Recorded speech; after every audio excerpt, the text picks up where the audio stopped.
Hi guys, শুভ দীপাবলি উপলক্ষে অনেক কিছু করা হয়েছে, যেমন প্রদীপ বানানো, শিব ঠাকুর বানানো।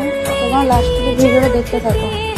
এই প্রদীপ বানানো হয়েছে, শিব ঠাকুর বানানো হয়েছে। অবশ্যই জানিও শিব ঠাকুরটা কেমন হয়েছে।